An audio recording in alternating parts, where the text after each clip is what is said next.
Pocas personas saben lo que realmente había detrás del hombre que durante 27 años fue la voz más poderosa de México. Hoy vamos a descubrir cómo vivió realmente Jacobo Zabludovsky, el periodista que informó a una nación entera. El hombre que cenó con presidentes y se codeó con los más ricos del país. El conductor que construyó en silencio uno de los patrimonios más impresionantes del periodismo latinoamericano. Pero hay preguntas que nadie ha respondido con claridad. ¿Cuánto dinero acumuló realmente Jacobo Zabludovsky durante sus décadas en Televisa? ¿De dónde venía esa fortuna que le permitió vivir con un nivel de lujo que muy pocos periodistas del mundo podían permitirse? ¿Qué pasó con los ranchos, los autos clásicos, las propiedades y las inversiones que construyó con cuidado durante toda su vida? ¿Y quién heredó ese imperio cuando la voz más famosa del periodismo mexicano se apagó para siempre? Porque lo que vamos a contarte hoy no es solo la historia del periodista, es la historia del hombre de negocios, del inversor silencioso, del dueño de ranchos, del coleccionista de autos clásicos, del patriarca que construyó un patrimonio calculado en más de 250 millones de pesos mexicanos y que se fue de este mundo sin dar una sola conferencia de prensa para explicarlo. Eso es lo que hace a Jacobo Zabludovsky diferente a todos los demás. Fue el periodista que todo lo preguntó y sobre su propia fortuna nunca respondió nada. Acompáñanos en este recorrido extraordinario por la vida y el patrimonio de uno de los hombres más influyentes del México del siglo XX. Primero, vamos a descubrir cómo un niño de un vecindario humilde de la Ciudad de México, hijo de un vendedor ambulante de libros, llegó a construir una fortuna que lo posicionó entre los comunicadores más ricos de toda Latinoamérica. Segundo, vamos a entrar a sus ranchos, porque Jacobo Zabludovsky no solo era dueño de una mansión en una de las colonias más exclusivas de la capital. Era dueño de tierras, de ganado, de caballos y de propiedades que muy pocos de sus colegas periodistas conocían en detalle y cuyos valores combinados superaban con facilidad los 180 millones de pesos. Y tercero, vamos a hablar de los secretos, de las controversias, de los rumores que persiguieron su nombre durante décadas, de la muerte misteriosa que nunca fue resuelta y de la herencia que sus hijos recibieron después de su muerte, junto con las deudas emocionales que ningún testamento puede liquidar. Porque la historia de Jacobo Zabludovsky no termina cuando se apagó la cámara. La historia de Jacobo Zabludovsky apenas empieza cuando se apagó la cámara, al terminar de ver este video. Entenderás por qué Jacobo Zabludovsky fue mucho más que el conductor de las noticias. Entenderás por qué fue uno de los hombres más astutos económicamente de toda la historia de la televisión mexicana. Y entenderás también por qué detrás de esa figura impecable con traje oscuro y voz grave había un mundo de decisiones, inversiones, silencios y secretos que el gran público nunca alcanzó a ver. Comencemos. Para entender la fortuna de Jacobo Zabludovsky, hay que ir hasta el corazón más antiguo de la Ciudad de México. Hay que ir hasta la calle Doctor Barragán, en una época en que esa calle todavía era poco más que un camino de tierra, rodeado de vecindades humildes y el ruido perpetuo de una capital que crecía sin plan ni pausa. El 29 de agosto de 1928 nació Jacobo Zabludovsky Kraveski, no nació en una clínica privada. No nació en un hospital de lujo. Nació en una de esas vecindades del centro de la ciudad donde las familias de inmigrantes judíos de Europa del Este habían encontrado refugio después de cruzar el océano huyendo de las persecuciones que arrasaban sus comunidades de origen. Su padre, David Zabludovsky, era un hombre de una inteligencia particular. No tenía estudios formales más allá de los básicos, no tenía dinero ni contactos, pero tenía algo que resultaría infinitamente más valioso para su hijo. Tenía libros. David había llegado a México desde Polonia en 1926, exiliado por las mismas fuerzas que en pocos años más desatarían la Segunda Guerra Mundial. En México encontró trabajo como vendedor ambulante de libros. Cargaba su mercancía en cajas de madera, recorría los mercados del centro y de la Lagunilla y vendía obras de Chejov, de Pushkin, de Dostoyevsky a quien quisiera comprarlas. Era un hombre pobre que vivía rodeado de riqueza intelectual. Y esa paradoja moldeó a su hijo de una manera que ninguna escuela hubiera podido lograr. Los domingos, David llevaba a Jacobo y a su hermano Abraham a la Lagunilla a buscar libros. No a comprar ropa, no a comer en restaurantes, no a buscar juguetes. A comprar libros. En una familia donde el dinero escaseaba, los libros eran el único lujo que el padre consideraba indispensable. Esa lección, tan sencilla y tan poderosa, quedó grabada en Jacobo para siempre. La cultura no es un adorno, es una herramienta. La persona más culta en el cuarto siempre tiene ventaja sobre los demás, sin importar cuánto dinero tenga en el bolsillo. La familia se mudó más tarde al vecindario de La Merced, uno de los barrios más bulliciosos y populares de la capital, donde Jacobo pasó sus primeras 2 décadas de vida.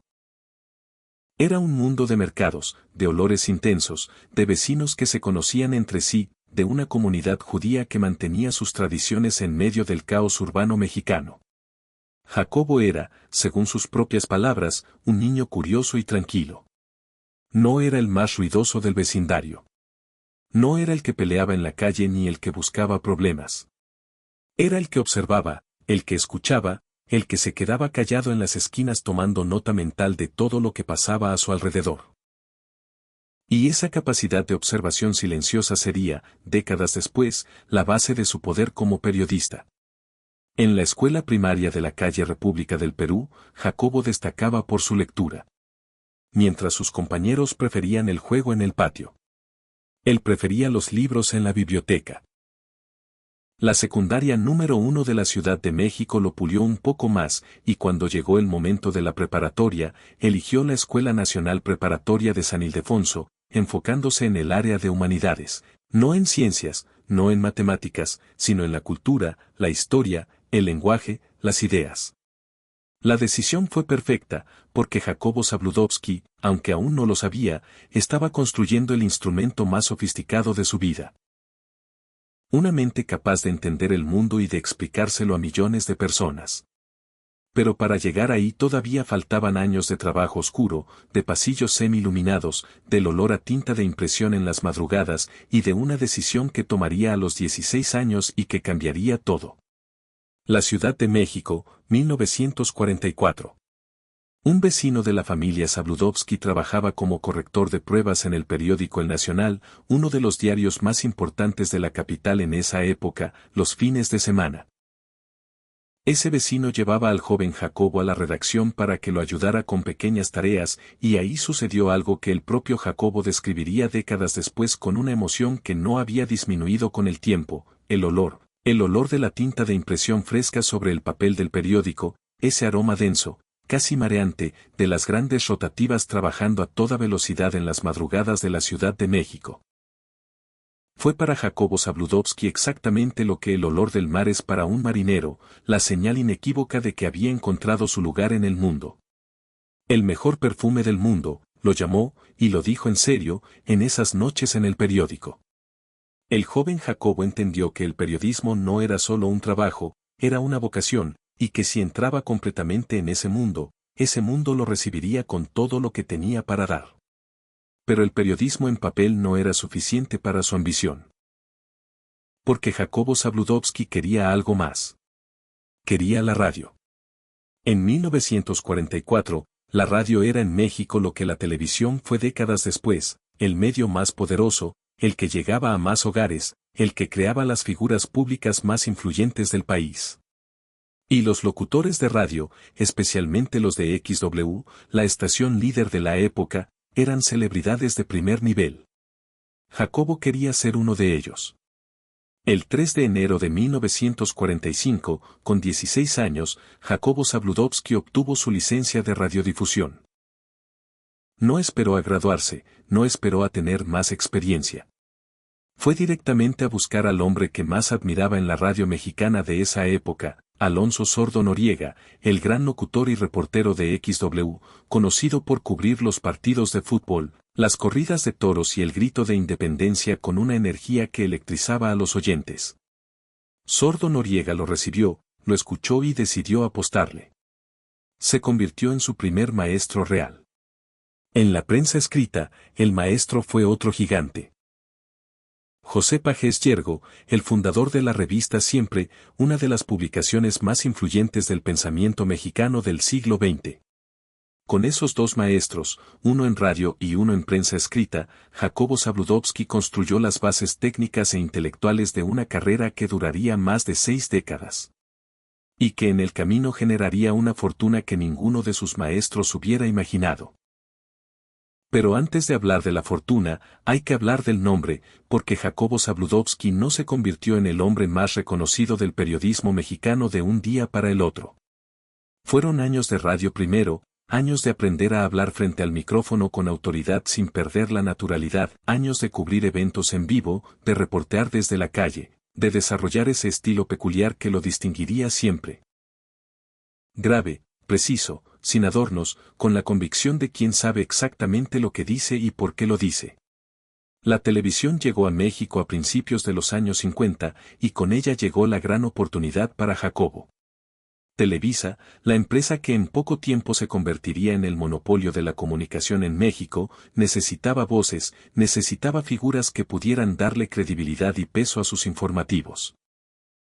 Necesitaba a alguien que el público viera en pantalla y sintiera que le estaban diciendo la verdad. Jacobo Zabludovsky era exactamente eso. En los años 60, su presencia en Televisa empezó a consolidarse, y en 1971 llegó el momento definitivo de su carrera, el lanzamiento del noticiero 24 horas.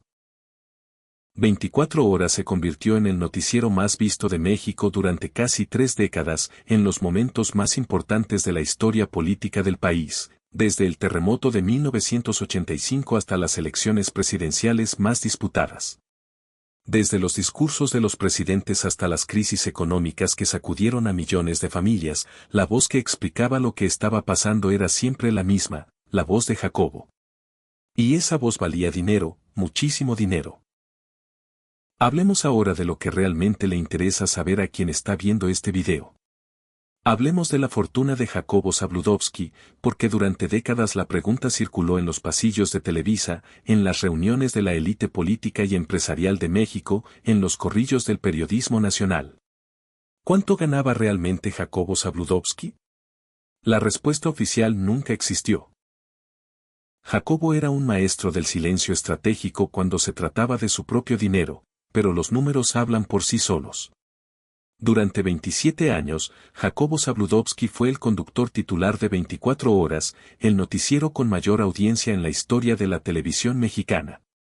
En sus mejores años, el noticiero alcanzaba rating de entre 18 y 25 puntos. Lo que significaba que entre 12 y 17 millones de personas lo veían cada noche. Un conductor con esos números en una empresa del tamaño de Televisa, en los años de mayor expansión económica de la televisora, no ganaba un salario ordinario. Fuentes cercanas a la producción de 24 horas consultadas para este video estiman que en los años de mayor apogeo, entre mediados de los 70 y la primera mitad de los 90, el salario mensual de Zabludovsky en Televisa oscilaba entre los 700,000 y el 1.200.000 pesos de la época, equivalentes calculados a valores actuales de entre 80 y 140 millones de pesos anuales.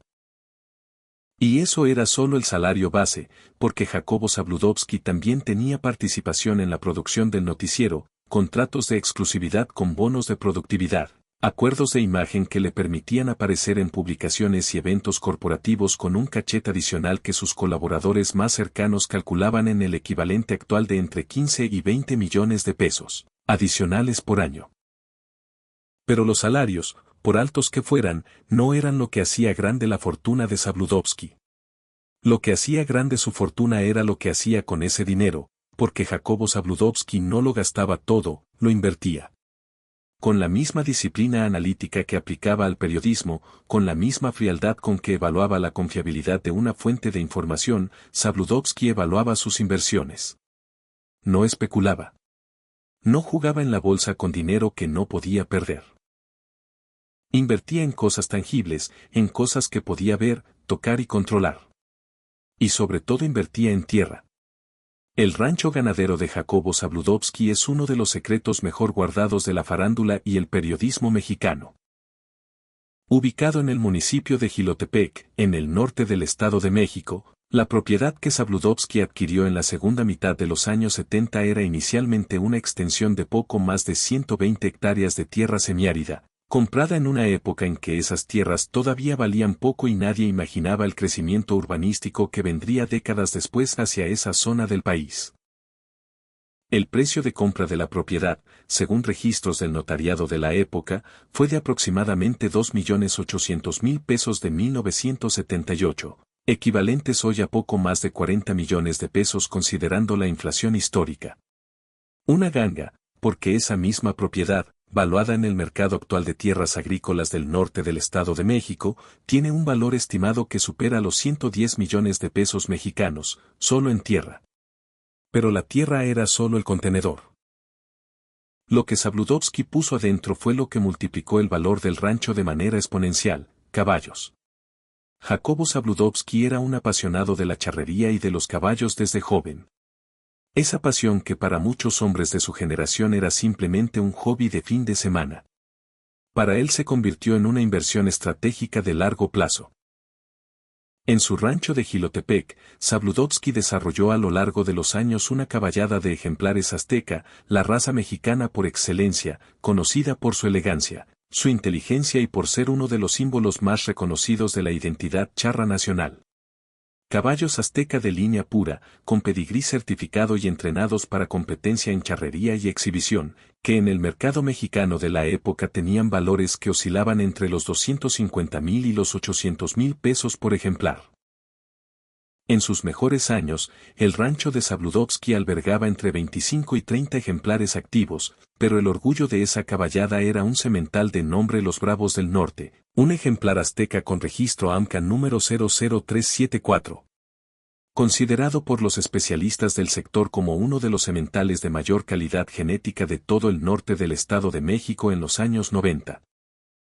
Su valor de mercado en 1992 fue estimado por un perito equino contratado para seguros en 1.400.000 pesos, equivalentes hoy a más de 18 millones de pesos mexicanos. Un solo caballo, 18 millones de pesos. Los demás ejemplares del rancho, considerados caballos de trabajo, reproducción y exhibición, tenían valores individuales que el propio rancho declaraba al registro charro entre los 300,000 y los 750,000 pesos actuales por cabeza. El valor total de la caballada de Zabludovsky en su momento de mayor esplendor, a mediados de los años 90, fue estimado por quienes conocían el rancho en cifras que superaban los 25 millones de pesos de la época, equivalentes a más de 160 millones de pesos actuales. Y el ganado bovino, porque además de los caballos, el rancho de Jilotepec operaba también un hato de ganado bovino de raza cimental, una de las razas de mayor rendimiento cárnico en el mercado mexicano de exportación. El hato, que en sus mejores años alcanzó las 480 cabezas, generaba ciclos de ventas semestrales que sus administradores estimaban producían entre 280,000 y 4 millones de pesos anuales en ingresos brutos. Ingresos que llegaban cada semestre. Ingresos que llegaban mientras Zabludovsky estaba frente a las cámaras informando al país sobre la política exterior. Ingresos que llegaban mientras él dormía. Eso es lo que separa al hombre que trabaja para vivir del hombre que construyó un patrimonio para siempre. Pero el rancho de Jilotepec no era la única propiedad del periodista más poderoso de México. Hablemos de sus propiedades urbanas. La casa principal de Jacobo Zabludovsky estaba ubicada en la colonia Polanco. Específicamente en una de las calles arboladas que corren paralelas al bosque de Chapultepec, en la alcaldía Miguel Hidalgo. Uno de los códigos postales más exclusivos y cotizados de toda la Ciudad de México. Polanco no es simplemente una colonia rica, es la colonia donde viven los ricos que no necesitan demostrar que son ricos. Embajadas, residencias de ejecutivos transnacionales, los restaurantes más caros de la capital, las boutiques de las marcas más exclusivas del mundo. Es la versión mexicana del Upper East Side de Nueva York o del séptimo arrondissement de París. Zabludovsky vivía ahí. La residencia familiar, según descripciones de personas que la visitaron en vida del periodista, era una propiedad de 2 plantas con jardín interior, sala de biblioteca con estantería completa de piso a techo, comedor formal para 12 personas y una colección de arte mexicano del siglo XX que sus cercanos valoraban en cifras superiores a los 8 millones de pesos. Solo la colección de arte. El valor de la propiedad en Polanco, calculado según las tasaciones actuales del metro cuadrado residencial en esa colonia, donde el precio promedio supera los 72.000 pesos por metro cuadrado, sitúa el valor de la residencia de Zabludovsky en un rango que va entre los 45 y los 60 millones de pesos mexicanos actuales. Una fortuna inmobiliaria que se construyó ladrillo a ladrillo, decisión a decisión, durante décadas de trabajo disciplinado. Además de la residencia en Polanco, Zabludovsky mantenía un departamento en el centro histórico de la Ciudad de México, cerca de la zona de la Merced donde había crecido. Un departamento que nunca vendió, a pesar de que tenía medios de sobra para hacerlo, porque ese departamento no era una inversión, era un ancla emocional, una manera de no perder de vista de dónde había venido, y había también otra propiedad. Está en Cuernavaca, Morelos, el destino vacacional favorito de la élite capitalina desde los años 50. Una casa de descanso con jardín amplio y alberca donde la familia Zabludovsky pasaba los fines de semana y los periodos vacacionales durante los años más intensos de la carrera del periodista. El valor total del patrimonio inmobiliario urbano de Zabludovsky, considerando las tres propiedades, supera en valuación actual los 100 millones de pesos mexicanos. Y ahora hablemos de lo que convirtió a Jacobo Zabludovsky en una figura de culto entre los coleccionistas discretos de la Ciudad de México, sus autos clásicos. Jacobo Zabludovsky era un apasionado de los automóviles de colección desde los años 60. No de los autos modernos de lujo, que también tenía, sino de los clásicos, de las máquinas que contaban una historia, de los vehículos que eran en sí mismos obras de arte mecánico. En el garaje de su residencia en Polanco y en una bodega climatizada que rentaba en la colonia Nápoles descansaban piezas que habrían hecho suspirar a cualquier coleccionista de automóviles del mundo.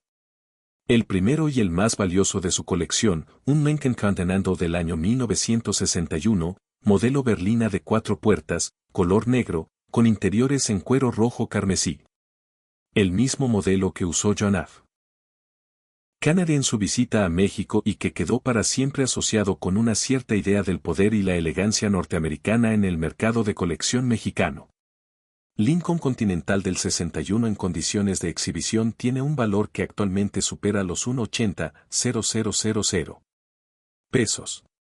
El segundo, un Ford Thunderbird del año 1957, el año considerado por los puristas como el mejor año de producción de ese modelo icónico, color azul metálico con interior colores en crema.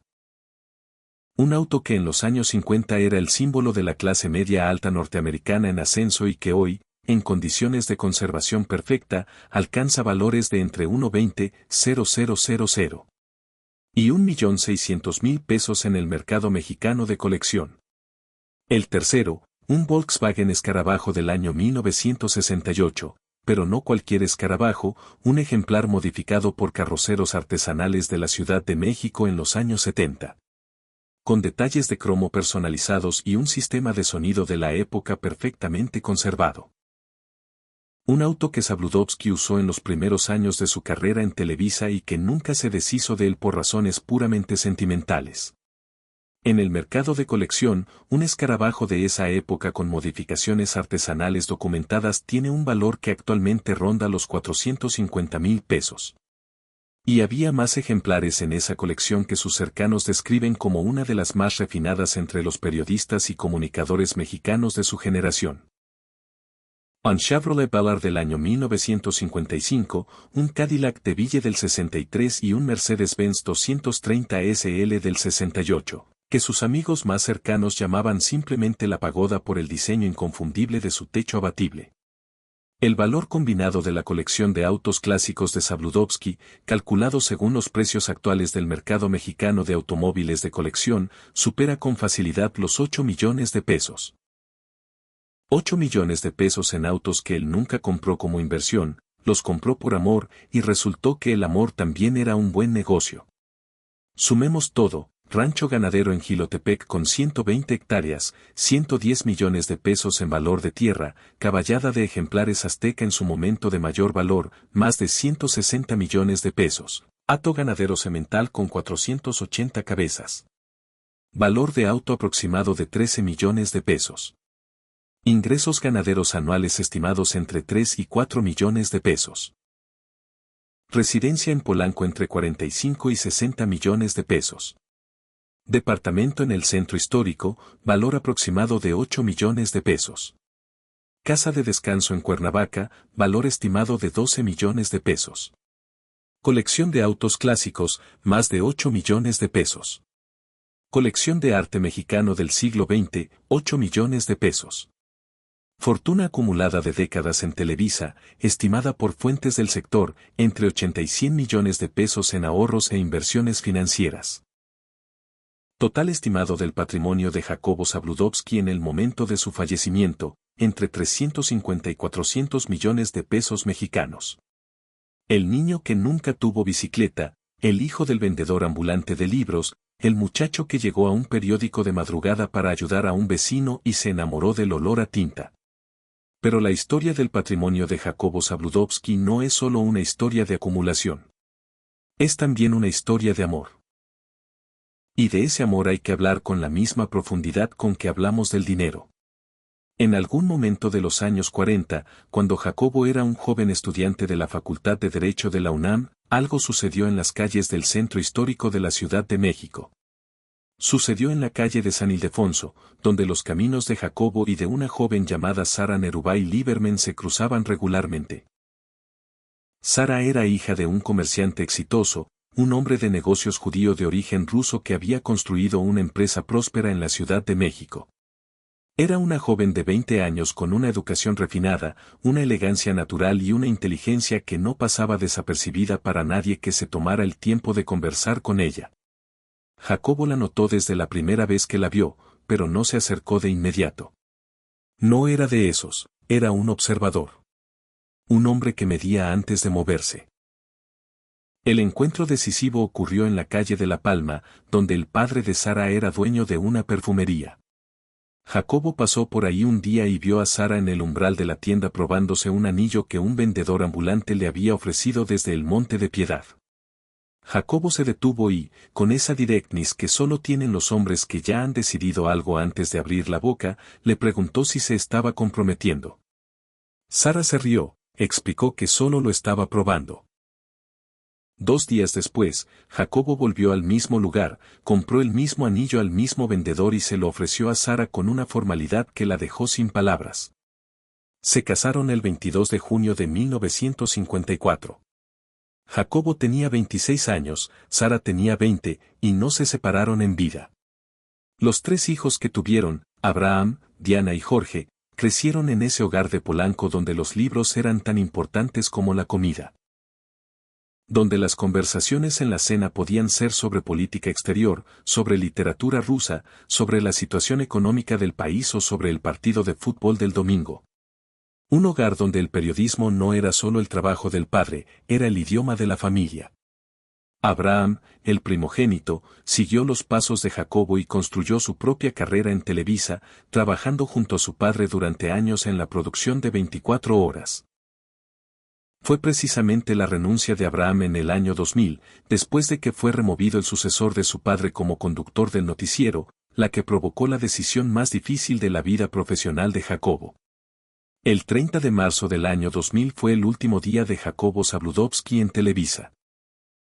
Ese día, a las 5 de la tarde, salió del edificio de San Ángel por última vez después de reunirse con Emilio Azcarra Gallán, el joven heredero del imperio televisivo que Jacobo había conocido desde que era un niño. La reunión fue, según quienes estuvieron cerca, un momento de una emoción inusual para 2 hombres acostumbrados a controlar sus expresiones públicas. Jacobo presentó su renuncia. Azcárraga no quiso aceptarla, pero Jacobo fue firme. La decisión era irrevocable. Abraham se había ido y Jacobo no podía imaginar quedarse en un lugar donde su hijo no estaba, no por lealtad ciega, sino por una comprensión profunda de lo que significaba la familia para él. La reunión terminó con abrazos. Cuando Jacobo salió del edificio, su chofer lo esperaba con el auto encendido. Le preguntó, ¿a dónde, señor?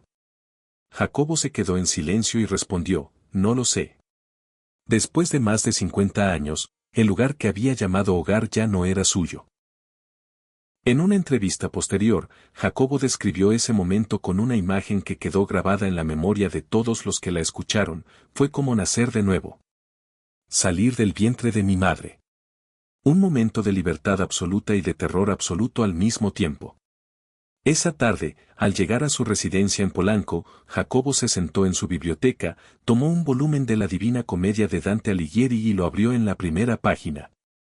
A mitad del camino de la vida me encontré en un bosque oscuro. Leyó esa línea y pensó: también yo acabo de entrar al bosque oscuro, y también él, como Dante, encontró el camino de regreso. Pero antes de hablar del regreso y del legado, hay que hablar de las sombras, porque la vida de Jacobo Zabludovsky no fue solo libros y ranchos y autos clásicos y poder periodístico. Hubo sombras que el propio Zabludovsky nunca iluminó públicamente y que por eso mismo nunca dejaron de existir en la memoria colectiva de quienes siguieron su carrera. La primera sombra es la más difícil de contar: el 4 de septiembre de 1995. Un joven actor llamado Gerardo M. fue encontrado muerto en su departamento de la Ciudad de México. Tenía 25 años. Era una figura en ascenso en el entretenimiento mexicano, conocido por sus apariciones en el programa Mujer, Casos de la Vida Real y en la telenovela La Paloma. La versión oficial de su muerte fue una fuga de gas, un accidente doméstico, un joven que murió mientras dormía sin saber lo que estaba pasando. Pero en los días siguientes comenzaron a circular versiones muy diferentes. Versiones que hablaban de señales de violencia en el cuerpo del joven actor. Versiones que mencionaban una relación sentimental que habría terminado de manera tensa y que habría desembocado en amenazas de revelaciones públicas. Versiones que colocaban en el centro de la historia el nombre de uno de los hombres más poderosos del periodismo mexicano, el nombre de Jacobo Zabludovsky. El periodista Víctor Hugo Sánchez afirmó en años posteriores, en una entrevista que circuló ampliamente en los medios alternativos, que Televisa había suprimido la historia real detrás de la muerte de Mer. Citó conversaciones con el colega de Zabludovsky, Leopoldo Meraz, quien habría sugerido que la muerte del joven actor no fue el accidente que la versión oficial describía. Jacobo Zabludovsky nunca respondió estas acusaciones públicamente, nunca convocó una conferencia de prensa para desmentirlas. Nunca demandó a quienes las publicaron, nunca concedió una entrevista específicamente para hablar de ese tema. Y ese silencio, en un hombre que había dedicado su vida a hacer preguntas, fue interpretado de maneras muy distintas por personas muy distintas. ¿Era el silencio de un inocente que se niega a dignificar acusaciones sin sustento?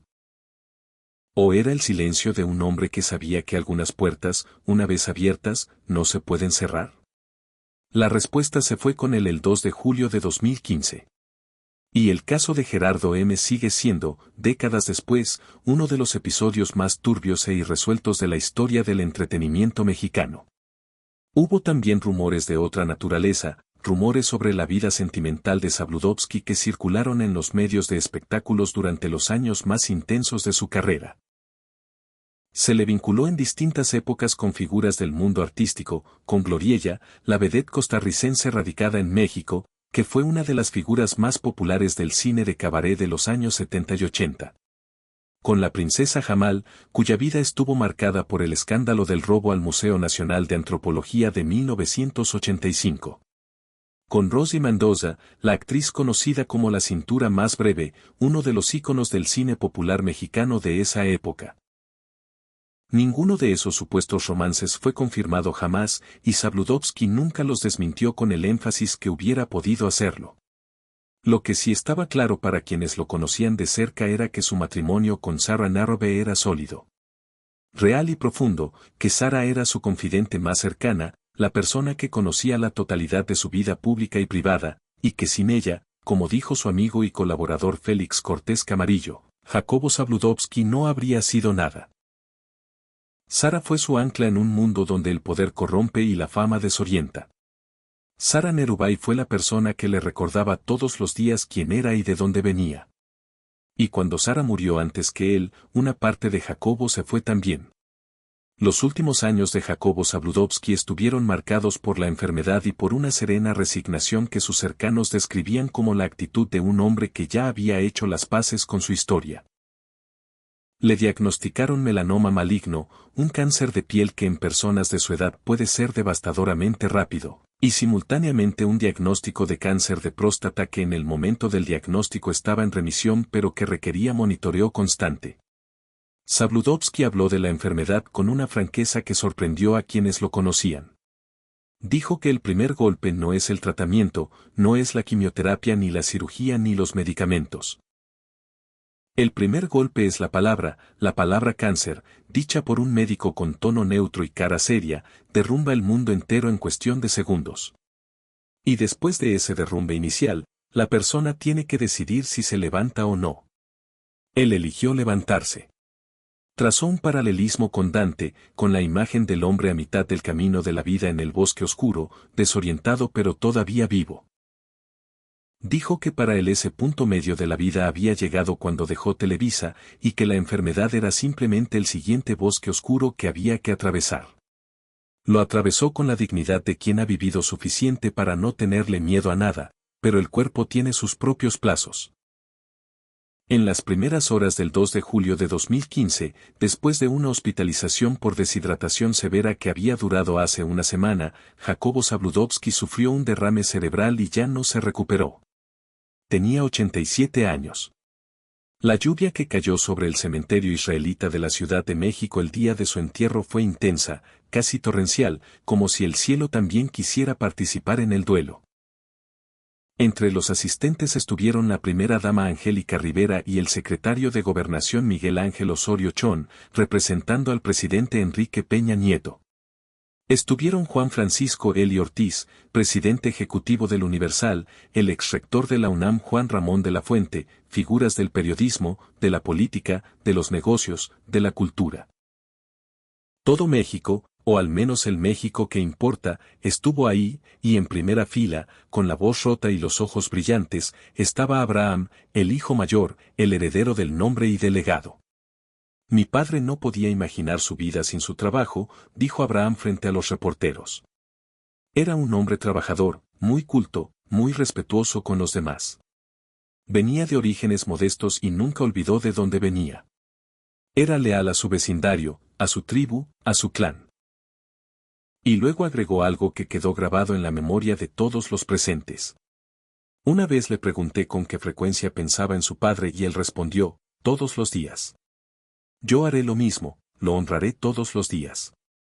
¿Y la herencia? ¿Qué pasó con ese patrimonio de 400 millones de pesos que Jacobo Zabludovsky construyó en silencio durante décadas? La respuesta es más compleja que una simple lista de bienes heredados, porque Jacobo Zabludovsky fue un hombre ordenado, metódico. El mismo hombre que durante 27 años entregó un noticiero sin fallas técnicas relevantes era el mismo hombre que tenía su patrimonio documentado, notariado y distribuido con precisión quirúrgica. El rancho de Jilotepec, con su caballada y su hato ganadero, quedó bajo la administración de Abraham, quien por su cercanía con su padre y por su conocimiento de las operaciones familiares era el mejor posicionado para mantener en funcionamiento una propiedad que requiere atención constante y conocimiento específico. La residencia en Polanco, el corazón emocional de la familia, quedó en fideicomiso familiar para los 3 hijos, una decisión que evita la fragmentación de la propiedad y que garantiza que ningún heredero pueda venderla unilateralmente, preservando el valor del inmueble y, más importante para Jacobo, preservando la continuidad del hogar familiar. La colección de arte mexicano del siglo XX fue parcialmente donada a instituciones culturales de la Ciudad de México, en un gesto que reflejaba el profundo compromiso de Zabludovsky con la cultura que lo había formado desde niño. Las piezas más personales quedaron repartidas entre los 3 hijos según las preferencias de cada uno. La colección de autos clásicos fue el punto más complicado de la distribución hereditaria. No porque hubiera una disputa sobre los autos en sí mismos, sino porque cada uno de esos vehículos era también un depósito de memoria. El Lincoln Continental, el Ford Thunderbird, la Pagoda. Cada uno de esos autos tenía una historia, una fecha, un recuerdo específico ligado a la vida de Jacobo. Distribuirlos era, en cierto modo, distribuir fragmentos de una vida. Abraham se quedó con el Lincoln Continental del 61. Jorge, el hijo menor, con la Pagoda. Diana, la única hija, con el escarabajo del 68. El Thunderbird azul metálico fue subastado en una venta privada 3 años después de la muerte de Jacobo, alcanzando un precio de 1,42,000 pesos, suma que fue repartida entre los 3 herederos. Pero más allá del dinero, más allá de los ranchos y los caballos y los autos clásicos y las propiedades en Polanco, el verdadero legado de Jacobo Zabludovsky es algo que no tiene precio ni puede ser heredado por testamento. Es la manera en que informó a un país durante 27 años, desde 1971 hasta que el siglo XXI comenzó. 24 horas fue el punto de referencia obligatorio para cualquier mexicano que quisiera entender lo que estaba pasando en su país y en el mundo. No importaba si estabas en la Ciudad de México o en un ejido de Chiapas. No importaba si eras empresario o campesino. Si querías saber qué había pasado ese día, veías a Jacobo. Esa presencia diaria, constante, invariable durante casi 3 décadas. Construyó algo que va más allá de la fama y que es más duradero que la riqueza. Construyó confianza. Una confianza que hoy, con la fragmentación absoluta de los medios de comunicación, con la proliferación de fuentes de información que se contradicen entre sí y que cambian de versión cada hora, suena casi imposible de imaginar. Un solo hombre, una sola voz, millones de hogares, y todos confiaban. Eso no se compra, eso no se hereda, eso se construye con trabajo, con rigor, con la disciplina de quien sabe que cada noche que sale al aire tiene la responsabilidad de un contrato tácito con millones de personas que eligieron creerle. Jacobo Zabludovsky cumplió ese contrato durante 27 años, y eso al final es más valioso que cualquier rancho, que cualquier caballo de $1.000.000, que cualquier auto clásico con interiores en cuero rojo. Eso es lo que no se apagó el 2 de julio de 2015. Eso es lo que no se enterró bajo la lluvia torrencial del cementerio israelita. Eso es lo que permanece. Jacobo Zabludovsky fue, es y seguirá siendo la voz que le explicó a México lo que era México. Vino de la pobreza y construyó un imperio, no solo de dinero, aunque el dinero también estuvo, sino un imperio de credibilidad, de presencia. De ese tipo de autoridad que solo se gana cuando durante décadas te presentas todos los días, cumples lo que prometiste y dices la verdad, al menos la verdad que tenías disponible en ese momento. El niño que nunca tuvo bicicleta llegó a tener ranchos, caballos de $1.000.000, colecciones de arte y autos que el mejor coleccionista del mundo envidiaría. Y lo hizo con la misma herramienta con la que empezó, la voz. Una voz que aprendió a usar con precisión, con autoridad, con la certeza de que las palabras no son decoración. Las palabras son poder. Las palabras construyen y derriban, las palabras informan y forman, las palabras, bien usadas, valen más que cualquier rancho del Estado de México. Jacobo Zabludovsky lo supo desde que tenía 16 años y olió por primera vez la tinta de imprenta en una redacción de madrugada, y nunca lo olvidó. Antes de terminar, queremos hacerte una pregunta. ¿Cuál fue el detalle de la vida de Jacobo Zabludovsky que más te sorprendió hoy? La fortuna que construyó en silencio mientras informaba al país.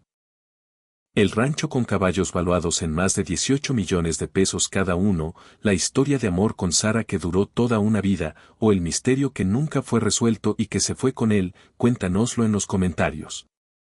Gracias por quedarte hasta aquí y escuchar esta historia tras el telón. No olvides darle like, activar la campanita y suscribirte. También deja un comentario y comparte esta historia si crees que necesita ser escuchada. Hasta la próxima.